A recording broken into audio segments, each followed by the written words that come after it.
मिलता है सच्चा सुख केवल भगवान तुम्हारे चरणों में।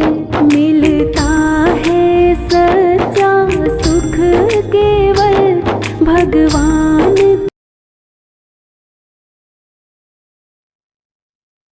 सुबोध जी जैन। जय जिनेन्द्र। जय जिनेन्द्र।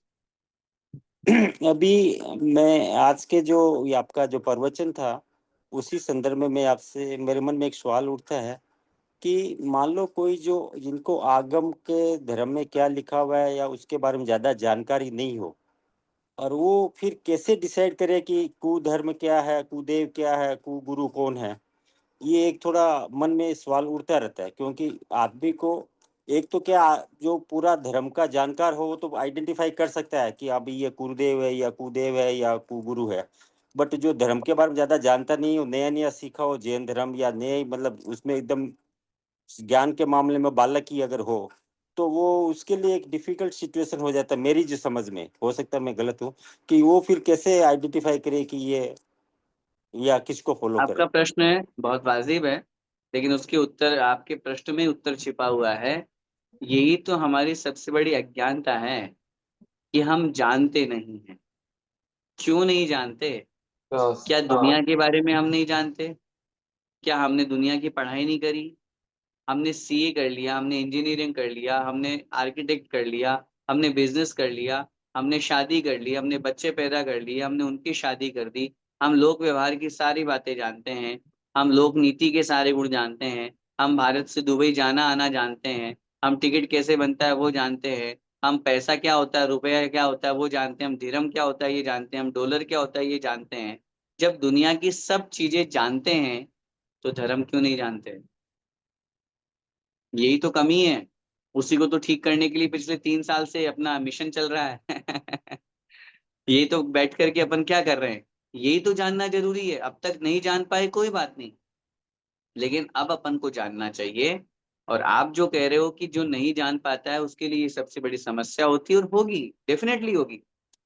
आज आप मुझे कहो कि आप अमेरिका चल जाओ और वहां जाकर के अंग्रेजी में बात करो और सब लोगों को अपनी तरफ आकर्षित करो, तो कैसे काम चलेगा? कैसे हो पाएगा? नहीं हो पाएगा। मुझे उसके लिए पहले जानना पड़ेगा, मुझे सीखना पड़ेगा। तब तो मैं अपना प्रेजेंटेशन दे पाऊंगा, तब तो मैं सामने वाले से व्यवहार कर पाऊंगा। हिंदी में बोलना है, संस्कृत में बोलना है, प्राकृत में बोलना है, टूटी फूटी अंग्रेजी में बोलना, मैं बोल दूंगा। लेकिन जब तक विषय का ज्ञान नहीं होगा हम अपने आप को असहाय महसूस करेंगे। और वही असहाय महसूस आप कर रहे हैं, या आपने जो अपने प्रश्न में कहा जिन लोगों के लिए, वो कर रहे हैं। क्यों? क्योंकि उनको नॉलेज नहीं है, उनको ज्ञान नहीं है। और उसका कोई रास्ता नहीं है, उसका कोई उपाय नहीं है। सिर्फ एक ही उपाय है, शास्त्र अध्ययन करना, पढ़ना, पढ़ाना, सुनना, सुनाना। जैसे हमारे जीवन का अंग है पैसा कमाना, जैसे हम पढ़ाई, दूसरी एजुकेशन करने के लिए हमने सब कुछ छोड़ दिया और दिन रात उसके लिए मेहनत करते हैं। बस इतना सा कर लीजिए सुबोध जी, हफ्ता में एक दिन, शनिवार को 1 घंटा 1.5 घंटा दे दीजिए, तो अपने आप हमारे अंदर वो ज्ञान हो जाएगा। अपने आप हमको आगम समझ में आ जाएगा। अपने आप हमको सही बातें समझ में आ जाएगी। और अगर इतना भी नहीं दे ये पाएंगे मेरा तो अज्ञान हमारा बहुत बड़ा मिथ्यात्व है, अज्ञान हमारा बहुत बड़ा दुश्मन है। 5 प्रकार का मिथ्यात्व होता है। आलोचना पाठ में आप पढ़ते हो, विपरीत एकांत विनय के, संशय अज्ञान कुनय के। तो अज्ञान भी एक बहुत बड़ा पाप है, बहुत बड़ा मिथ्यात्व है। अपन कब तक अज्ञानी बने रहेंगे? आज अपन को मौका मिल रहा है, आज टेक्नोलॉजी के माध्यम से सोचो, आज से 50 साल पहले कौन सी टेक्नोलॉजी थी? आज से 50 साल पहले कौन सी पाठशालाएं चलती थी? कौन से मुनि महाराज हमारे को प्रवचन देते थे? कितने होते थे? बहुत थोड़े थे। आज अपने को घर बैठे स्वाध्याय मिल रहा है। आज आप वहां बैठे हो, मैं भारत में जयपुर में सांगानेर अपने घर पे बैठा हूँ, वहां से आपको पढ़ा रहा हूँ। आज अपन टेक्नोलॉजी के माध्यम से यूट्यूब पे सारी क्लासेस डली हुई है। धर्म पढ़ने पढ़ाने वाले सब तैयार हैं। अब उसके बावजूद भी कोई पढ़ना नहीं चाहे, तो भाई ये तो कोई जबरदस्ती वाला कहानी तो है नहीं कि तुमको कान पकड़ करके और मार मार के मुल्ला बनाएंगे कि नहीं पढ़ना पड़ेगा, नहीं पढ़ना पड़ेगा।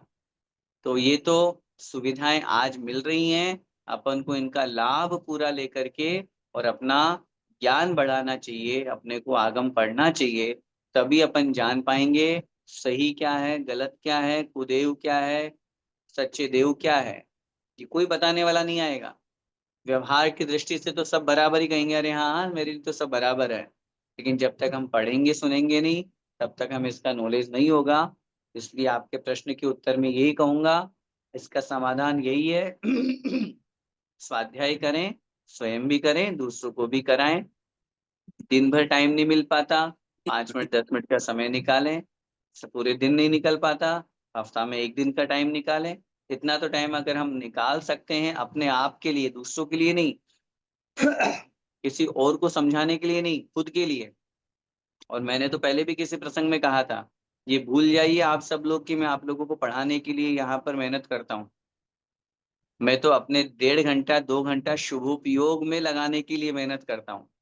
मेरा खुद का स्वाध्याय होता है, मेरा खुद का चिंतन चलता है, मेरा खुद का ज्ञान बढ़ता है, मेरा खुद का शुभोपयोग होता है। तो ये मेरी भावना है, और वही भावना अपन को रख करके कम से कम इस पाठशाला का आज जिन्होंने शुरू किया, आज सोचो एक निमित्त बना, उस समय 10 लक्षण में आने के बाद सबकी भावना बनी। और सबसे महत्वपूर्ण में वो बात हमेशा जीवन में आप लोगों के लिए ये जो चलती है अपनी पाठशाला, अपन ने जो शुरू किया वो दिन बहुत बढ़िया था, बहुत बढ़िया मुहूर्त था, वो अबूझ मुहूर्त, शरद पूर्णिमा, आचार्य श्री का गृहस्थ अवस्था का जन्म कल्याणक जन्म दिवस। तो वो एक बहुत पूर्ण रूप से भरा हुआ था। तो हमारे अंदर भी उत्साह था, महाराज जी का, गुरु जी का आशीर्वाद मिला, आप लोगों का सहयोग मिला, आप लोगों ने सबने मिलकर के और उस कार्य को आगे बढ़ाया। तो आज चल रहा है कंटिन्यू, पूरी टीम अपना काम कर रही है, आप लोग सब काम कर रहे हैं। तो इसी तरह ज्ञान का प्रचार प्रसार होगा तो निश्चित रूप से हम पाप से बचेंगे और धर्म रूप सच्चे धर्म की तरफ आगे बढ़ेंगे। जय जिनेन्द्र। जय जय पवन जी, जय जय जिनेन्द्र भैया जी। जय जय। भैया जी, आपने एक एग्जाम्पल दिया अभी, जब आप बता रहे थे कि आप जो संस्कृत विद्यालय में पढ़ाते थे, तो पैसा कमाने के लिए हमने कुछ इस तरह से आपने मतलब आपको करना पड़ा कि आप किसी दूसरे धर्म की वो पढ़ा रहे हैं, तो वो एक नास्तिक की तरह काम करना पड़ा पैसा कमाने के लिए। मेरा सवाल थोड़ा सा इससे उल्टा है कि अगर हम कुछ ऐसा काम करें, अपने धर्म से रिलेटेड काम करें और उससे पैसा कमाएं। मैं एग्जाम्पल के लिए केवल ले रहा हूँ, जैसे कि पारस चैनल हो गया है या फिर कुछ और भी हो सकता है, वो कुछ भी। बट अगर क्या हमारे धर्म की एक्टिविटी करके हम पैसा कमाएं, तो क्या वो अधर्म जैसा नहीं होगा कि हम धर्म से पैसा कमा रहे हैं? जस्ट सवाल मेरे दिमाग में आया, सोचा नहीं नहीं, कि बिल्कुल अच्छा क्वेश्चन है आपका, डोंट वरी। और जी बिल्कुल सही क्वेश्चन है। देखो, दो बातें, हमने तो अपना भाव इसलिए आप लोगों के सामने रखा कि एक पैसा कमाना, कमाने का मतलब कोई कमाने के लिए नहीं जा रहे अपन, अपन संसार में है, गृहस्थी में, तो कहीं ना कहीं से तो धनार्जन करना ही होगा।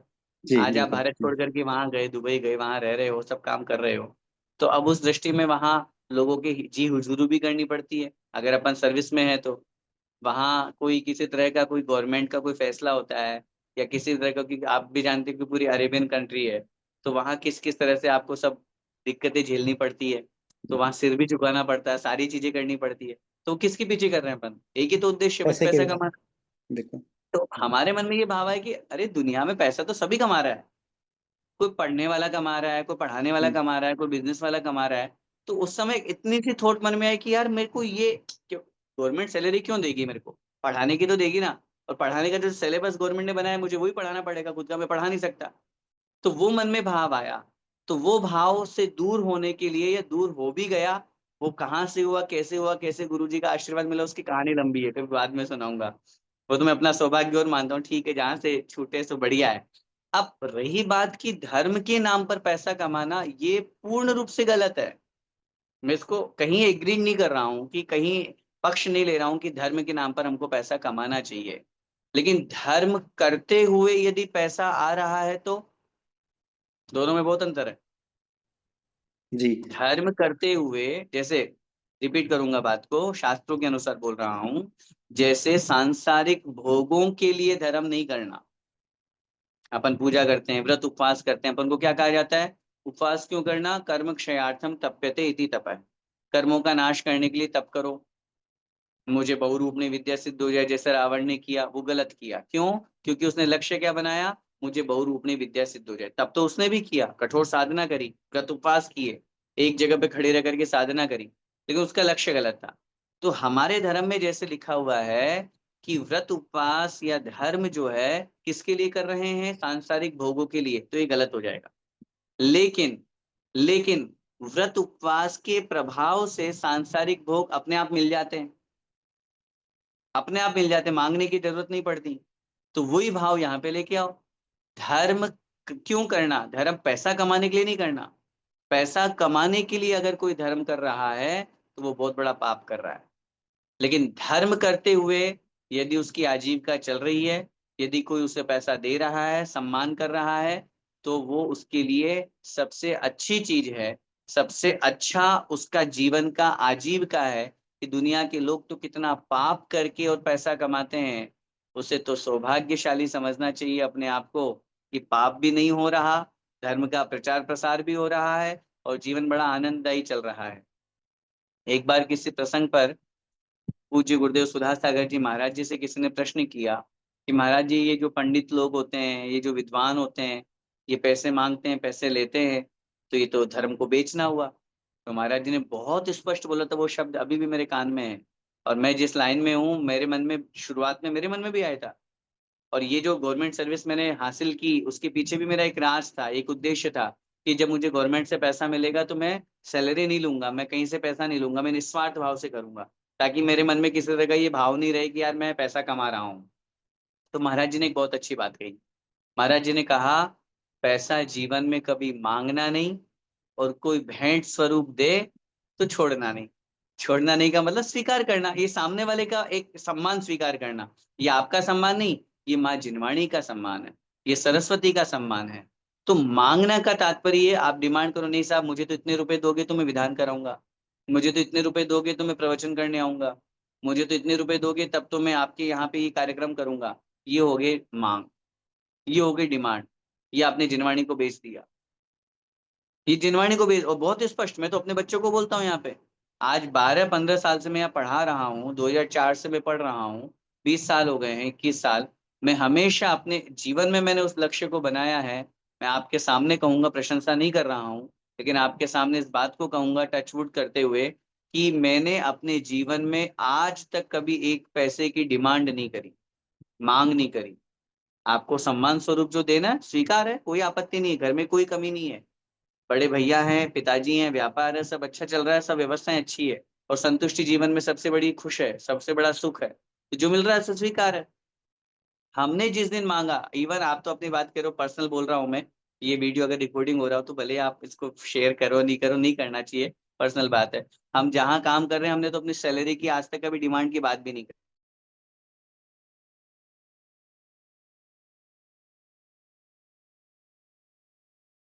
भाई ठीक ना है, उसमें संतुष्टि है ना। हाँ, अगर हमें कोई कमी दिख रही है तो वो कमी जितना है उसमें हम अपनी पैर उतने ही पसारो जितनी हमारी चादर है। और हमें अपने आप में, सच कह रहा हूँ, आज तक कभी कमी महसूस होती ही नहीं है।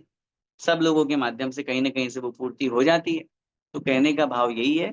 इसलिए धर्म के नाम पर पैसा कमाना पूर्ण रूप से अनुचित है, गलत है। मैं तो हमेशा कहता हूँ, काफी पंडित लोग आजकल इस लाइन में चले गए हैं, और वो लोग पैसे की डिमांड करते हैं पहले से, कोई सा भी कार्यक्रम करने कराने से पहले।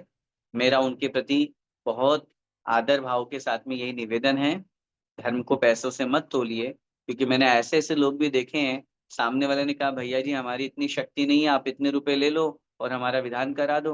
उसने मना कर दिया, बोले नहीं नहीं, मैं विधान नहीं कराऊंगा, मैं विधान नहीं कराऊंगा, तुम्हें इतने देने पड़ेंगे। अब बताइए, ये व्यापार हो रहा है या धर्म का सामने वाला कार्य कर रहा है? और हमारे साथ उल्टा है। अगर हमसे कोई पूछ लेता है कि कितने रुपए लोगे, तो हम कहते हैं भैया मैं तुम्हारे यहाँ आऊंगा ही नहीं। एक छोटी सी बात बताऊं, मैं एक जगह हुआ है ऐसा, एक व्यक्ति का फोन आया। अब सामान्य से बोलते ही है कि भैया जी हमें विधान कराना, आप क्या लेंगे? तो हमने कहा देखो हमारा कुछ नहीं है, आपको जो देना हो स्वीकार। 1 रुपए हमें तिलक लगा करके नारियल के ऊपर 1 रुपए भी दोगे तो भी हम स्वीकार कर लेंगे, और कितने भी दोगे तो भी स्वीकार कर लेंगे, हमें कोई फर्क नहीं पड़ता। बोले नहीं नहीं, आपको बताना तो पड़ेगा। फिर मैंने दूसरी तीसरी बार उनको कहा भैया मत पूछो, जिद मत करो, और आप, मैं आपको कह रहा हूँ कि आप मत मेरे से इस पॉइंट पे बात करो, आपको तो जो करना कराओ। बोले नहीं नहीं। उन्होंने राशि खोल दी, उन्होंने कहा भैया जी इतने रुपए दे देंगे तो आप आ जाओगे क्या? अब हमने कहा अब सुनो हमारी बात, हम आपके यहाँ नहीं आएंगे। क्यों भैया जी, कम है क्या राशि? मैंने कहा दिमाग खराब है क्या आपका? हमने कहा कम है या ज्यादा है इसकी हम बात ही नहीं कर रहे हैं। हम आपको 5 बार पहले बोल चुके हैं कि हमें राशि मत बोलिए, ना हमसे पूछिए, ना हमें बताइए। आपको जो देना हो सो दे देना, नहीं देना हो तो मत देना। बोले नहीं तो फिर हमने तो आपको इसलिए पहले से मामला क्लियर रहना चाहिए, ये है वो है फलाना। हमने कहा हमारे यहाँ कोई मामला क्लियर नहीं होता है, हो गया है, आपने कर दिया है। अब आप मेरे को इससे 10 गुना भी दे दोगे ना, तो भी मैं किरण प्रकाश आपके यहाँ पर प्रोग्राम कराने नहीं आऊंगा। क्यों नहीं आऊंगा? क्योंकि मेरे माइंड में ये थॉट बैठ जाएगी कि आप मुझे इतने रुपए दोगे, मेरा मन विधान में नहीं लगेगा, मेरा मन धर्म में नहीं लगेगा। मैं हमेशा ये सोचता रहूंगा कैसे प्रोग्राम खत्म करूं और मुझे लिफाफा मिले और मैं जाऊं। ये गलत थॉट मेरे मन में जब आ जाएगी तो मैं कैसे पूजा कर पाऊंगा, कैसे विधान कर पाऊंगा? और मैं करवाता नहीं हूँ पूजा, मैं विधान नहीं करवाता, मैं खुद करता हूँ। मैंने आपको अभी भी जो कहा पिछले वाले प्रश्न के उत्तर में, ये कभी मत सोचिएगा कि मैं आपको स्वाध्याय करा रहा हूँ। मैं स्वयं स्वाध्याय कर रहा हूँ, मेरा खुद का 2 घंटा शुभोपयोग में निकल रहा है। ये मैं अपने अंतरंग से बोल रहा हूँ, दिखावे के लिए नहीं बोल रहा हूँ। इसलिए मैं कहीं पर भी किसी भी परिस्थिति में होता हूँ तो ये सोचता हूँ कि मेरा भी तो शुभोपयोग हो, मेरा भी तो ज्ञान बढ़े। तो इसलिए वो उद्देश्य जहां होगा, तो वही बात है, कर्म का नाश करने का उद्देश्य होगा। वो कब होगा नाश, वो हो या नहीं हो, लेकिन सांसारिक भोग अपने आप मिल जाएंगे। वैसे ही उद्देश्य है शुभोपयोग, स्वाध्याय, पढ़ना पढ़ाना। अब इसके साथ में जो सहयोग मिल जाता है, जो लोगों की शुभकामनाएं मिल जाती है, जो लोगों का प्रेम मिल जाता है, वो स्वीकार्य है। बाकी अपना तो जो स्वाध्याय हो रहा है सो हो ही रहा है। ये केवल मेरी कहानी नहीं, मैं तो आपके प्रश्न के उत्तर में जी यही कहूँ, सब लोगों को ऐसे ही सोचना चाहिए। और धर्म के नाम पर तो कभी पैसा कमाने का, धर्म के पैसे को कमाने का, और धर्म के दाम पर किसी ने दान दिया, किसी मंदिर में दिया, उसको तो छीनने का या उसको हरण करने का, उसको अपने आप में चोरी करने का भाव तो कभी करना ही नहीं चाहिए। वो तो निर्माल्य का दोष है, सबसे बड़ा पाप है। इसलिए उससे अपन को बचना चाहिए। मैं भैया जी थोड़ा-सा क्वेश्चन शायद थोड़ा और एलाबोरेट करता हूँ। हम लोग सब मतलब कुछ ना कुछ कार्य करते हैं, उसमें कुछ ना कुछ अधर्म होता है। चाहे हम हमारे ऑफ़िस में जाते हैं, किसी तरह का भी अधर्म हम करते हों। तो मेरा सवाल उस तरह से था कि अगर हम आज के समय में शायद हम आप तो मतलब पंडित जी हैं, सब नॉलेज है, हमें उतनी नॉलेज नहीं है। पर शायद आज के टेक्नोलॉजी को जानते हुए शायद हम कुछ ऐसा कार्य कर पाएँ, जैसे पारस चैनल मैंने सिर्फ एग्ज़ाम्पल लिया। पारस चैनल में जो काम करते हैं, धर्म का प्रचार भी करते हैं, सब कुछ करते हैं। शायद वो एक पैसा भी नहीं कमाते हों, मैं सिर्फ वो एक एक एग्ज़ाम्पल के लिए ले रहा हूँ। पर अगर वो कमाते भी हों, तो एक क्या ये बहुत अच्छा मैकेनिज़्म नहीं है कि आप अपना टाइम कुछ ऐसे काम में लगाएँ कि जिसका धर्म का प्रचार भी हो, पर उसमें अगर आप कुछ आजीविका के लिए कुछ बना पा रहे हो, तो आपने एक ऐसी आजीविका का साधन बनाया, जिससे कि धर्म का प्रचार भी कर पा रहे हैं और साथ में आप अपने लिए कुछ कमा पा रहे हैं। तो अगर ऐसे कुछ मैकेनिज़्म कुछ लोग बना पाते हैं, तो इसमें कुछ गलत है क्या? चाहे वो यूट्यूब के नहीं, चैनल के बिल्कुल गलत माध्यम नहीं से है। हो या किसी भी माध्यम से वो हो। बिल्कुल बिल्कुल गलत नहीं है। देखिए, मैं फिर रिपीट करूंगा अपनी बात को। जैसे मैंने पहले भी किसी प्रसंग में कहा था, हमारे पास जो टैलेंट है, हमारे पास जो नॉलेज है, उसको धर्म प्रभावना में लगाइए। और धर्म प्रभावना जरूरी नहीं है निस्वार्थ भाव से हो। अरे भाई, गृहस्थी में है तो बिना पैसों के अर्थ के गृहस्थी कैसे चलेगी? वो तो चलानी पड़ेगी ना। अब किसी को जो टैलेंट है, अच्छा मैं अगर इसकी बात कहूँ कि यार ये तो धर्म के नाम पे खा रहा है, तो एक छोटी सी बात बोलूंगा, बहुत निम्न स्तर वाली बात कहूंगा मैं आपको। फिर तो कोई जो क्षुल्लक जी बन जाते हैं, ब्रह्मचारी भाई बन जाते हैं, महाराज जी बन जाते हैं, तो आप तो उनके लिए भी ऐसी बात बोलने लगोगे। फिर तो कोई व्यक्ति जो इस तरह की थॉट रखता है, तो वो तो उनके लिए भी बोलने लगेगा, अरे यार ये क्या करते हैं, इनको तो फोकट में खिलाना पड़ता है। एक, एक थॉट बता रहा हूँ, लोगों की थॉट कैसे भी हो सकती है। एक ब्रह्मचारी भाई के लिए मन में आ सकता है कि यार ये क्या है, कुछ नहीं है, बस आ गए संघ में, रह रहे हैं महाराज के साथ में, और खा रहे हैं पी रहे हैं, मस्त रह रहे हैं, इनका क्या है, और समाज के ऊपर बोझ है। तो ये गलत है। सामने वाले को यदि हम सहयोग कर रहे हैं, ये बहुत बड़ा दान है। आहार चर्या में अगर सामने वाले को हमने भोजन कराया है, मुनि महाराज चतुर्विद संघ को, तो उनकी जो पूरे दिन भर की साधना हो रही है, उसमें आपका आहार काम कर रहा है, आपका भोजन काम कर रहा है। आचार्य श्री ने अपने प्रवचन में एक बार कहा था, सामने वाले जैसे तीर्थंकरों के लिए उन्होंने उदाहरण दिया, जैसे 24 तीर्थंकरों में से आदिनाथ भगवान को छोड़ करके शेष 23 तीर्थंकरों ने क्षीरान्न का आहार लिया, है ना, खीर का। तो आपने उनको खीर दी, आपने उनको इक्षुरस दिया, वो उनके शरीर में पहुंचा, धातु रूप में परिणत हुआ, और उनकी शुक्ल ध्यान के माध्यम से उन्होंने कर्म का नाश करके मोक्ष को प्राप्त किया। आपके द्वारा दिए गए आहार से वो सामयिक कर पा रहे हैं, नहीं तो मन नहीं लगेगा भूखे में, प्रतिक्रमण नहीं कर पाएंगे, स्वाध्याय नहीं कर पाएंगे, विहार नहीं कर पाएंगे। चर्या का पालन भोजन से हो रहा है, आहार से हो रहा है। तो पॉजिटिव सोचो कि आपने दान दिया है। जो देने वाला है, मैं हमेशा कहता हूं, देने वाले से हमेशा लेने वाला बड़ा होता है। जिसको आप दे रहे हो ना, मंदिर में दान कर रहे हो, मंदिर बड़ा कि आप बड़े। अब 1 करोड़ का दान दे करके हम तो क्या करें, अरे यार देखो मैंने कितना दान दिया, मेरे पास कितना पैसा है, अहम भाव आ जाएगा। अरे मूर्ख आदमी, तेने दान नहीं दिया, तूने तो अपना दान का धर्म का पालन किया है। और तूने जहां दान दिया है उस स्थान को कितने ऊंचाई तक पहुंचे, वहां तक पहुंचने के लिए तूने दान दिया है। क्योंकि अगर तू दान नहीं देता तो श्रावक नहीं कहलाता। अगर तुम दान नहीं देते तो तो कोई व्यक्ति अगर इस तरह का धारणा रखता है, मैंने दान दिया इसलिए ये मंदिर बना, अरे मूर्ख, उल्टी धारणा कर रहा है। दान दिया इसलिए मंदिर नहीं बना, तेरे पैसे का सदुपयोग हो गया इसलिए मंदिर बना। और अगर हम मना कर दे नहीं तुम्हारा पैसा नहीं लेंगे तो क्या करोगे? कहाँ जाएगा वो पैसा? दुरुपयोग में जाएगा, अय्याशी में जाएगा, घूमने फिरने में जाएगा, गलत कामों में जाएगा। रेड रेड पड़ जाएगी तो गवर्नमेंट ले जाएगी। तो इसलिए उस पैसे को तुमने सही जगह लगा करके अच्छी भावना रखो, अहंकार मन में नहीं आने दो। तो वही बात मैं कहूंगा, तो किसी को भी अगर अपन कोई धर्म का प्रचार प्रसार कर रहा है, तो वो चाहे मुनि हो, चाहे श्रावक हो, श्राविका हो, कोई भी हो, किसी भी रूप में हो। सामान्य सदगृहस्थ की भी आपने बात कही, आपने जो बात कही कि टेक्नोलॉजी के माध्यम से कोई वीडियो बना रहा है, कोई बहुत अच्छा, मैं तो कहता हूँ छोटी छोटी स्टोरीज बना रहा है और उससे लोगों को अट्रैक्ट कर रहा है, तो ये कितनी बड़ी धर्म की प्रभावना है। और ये प्रभावना में क्या सामने वाला क्या बिना पैसे के काम करेगा? क्या उसकी गृहस्थी नहीं है? क्या उसके बाल बच्चे नहीं है? तो जरूर सहयोग करना चाहिए। मैं तो उस स्थिति में उसको कहूंगा ठीक है, अगर वो कोई सैलरी की डिमांड भी करता है, क्योंकि वो देखो वो कोई धर्म का पेशा नहीं है, वो कोई पंडित विद्वान नहीं है, भैया जी नहीं है। तो अगर वो उसको अपन सैलरी बेस हायर करके रखते हैं तो जरूर करना चाहिए। एक तरफ आप तो ये सोचिए कि दुनिया जहां काम वासना वाली ये मूवीज बना रही है, क्रोध कषाय, कषाय विषय वासनाओं वाली, पंचेंद्रिय विषय भोगों वाली, और एक कोई हमारी गोमटेशा बाहुबली की मूर्ति मूवी बनाए, कोई हमारी आचार्य श्री की मूवी बनाए, कोई हमारे जो सच्चरित्रवान महापुरुष हुए उनकी मूवी बनाए, उनकी एडिटिंग करे, उनका काम करे, उसको कितना पुण्य लगेगा। उस मूवी के प्रभाव से कितने लोग धर्म से जुड़ेंगे। वही रिपीट करूंगा, वो 2 घंटे 3 घंटे उनके शुभोपयोग में निकले कि नहीं? उन्होंने जितने दिन मूवी बनाई उस समय कम से कम शास्त्र पढ़े कि नहीं? मुझे याद है आचार्य श्री का जिसने रोल निभाया था, जो जो अपनी जो मूवी आई थी अंतर्यात्री महापुरुष, उसमें आचार्य श्री का रोल जिसने निभाया था, वो व्यक्ति पहले नॉनवेज खाता था। और उसने जैसे ही स्क्रिप्ट पढ़ी, आचार्य श्री के जीवन से उतना प्रभावित हुआ कि उसने कहा मैं आज के बाद नॉनवेज नहीं खाऊंगा, उसने छोड़ दिया। तो एक व्यक्ति के जीवन पर कितना बड़ा गहरा असर पड़ा। और ऐसे एक नहीं हजारों व्यक्ति हैं। आज अपन को आचार्य श्री की मूवी को देख करके कितना असर आता है, कितना गहरा प्रभाव पड़ता है। तो इसलिए आपकी बात के उत्तर में यही कहूंगा, ऐसी टेक्निकल नॉलेज जिनके पास होती है उनको जरूर इस्तेमाल करना चाहिए। अपने निमित्त से जिस तरह से प्रभावना हो उस तरह से प्रभावना करनी चाहिए। इसीलिए पहले भी मैंने प्रसंग में कहा था, श्रवण संस्कृति जीसीसी अपनी टीम जो काम कर रही है, आज सोचिए जूम ऐप अपने पास में है, इसका खर्चा पूरा साल भर का होता है। आप सोचिए जो वीडियोस बन करके आती है, इसकी एडिटिंग होती है, उसका खर्चा सामने आता है।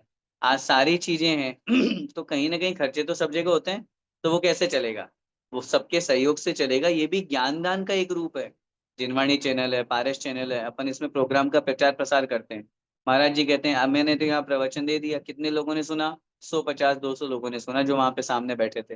लेकिन अगर हमने 1 लाख रुपए का दान दे करके सामने वाले को कहा नहीं भैया ये प्रवचन तुम पूरी दुनिया में पहुंचा दो, लाइव चला दो, तो आज 200 की जगह 2 लाख लोग सुन रहे हैं। तो कितना धर्म का प्रचार प्रसार हुआ? ये ज्ञान दान का ही एक रूप है। इसलिए अपन को जरूर इसमें सहयोग करना चाहिए। ज्ञान दान में प्रत्यक्ष रूप में, परोक्ष रूप में जितना हम सहयोग करेंगे उतना धर्म का प्रचार प्रसार होगा और उसमें अपना योगदान बढ़ेगा। जी भाई, जय जय।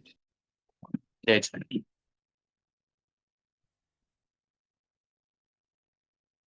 आइए जिनवाणी स्तुति करते हैं। जावाणी के ज्ञान ते सूझे लोकालो, सोवाणी मस्तक नमु सदा देत हूँ भो। हे जिन वाणी भारती तो ही जपू दिन रैन, जो तेरा शरणा गहे सो पावे सुख चैन। देव भजू अरिहंत को गुरु सेवा निर्ग्रंथ, दया धर्म पालूं सदा यही मोक्ष का पंथ। नो वर्ण।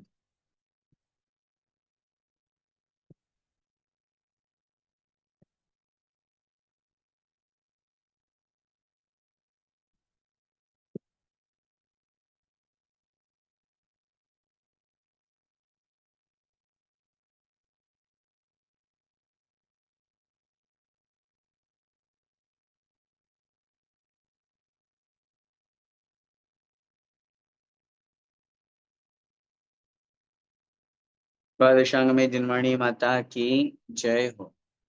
संत शिरोमणि आचार्य भगवंत श्री विद्यासागर जी महामुनिराज की जय हो।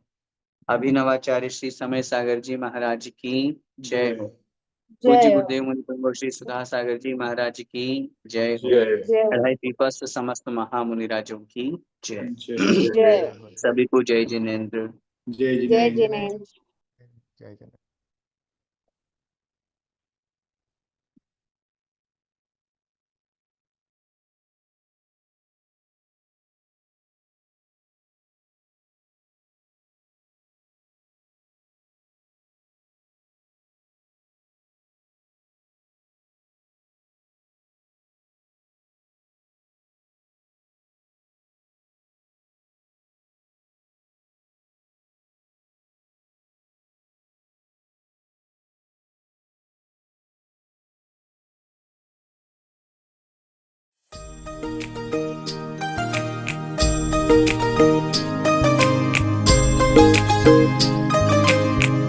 thank you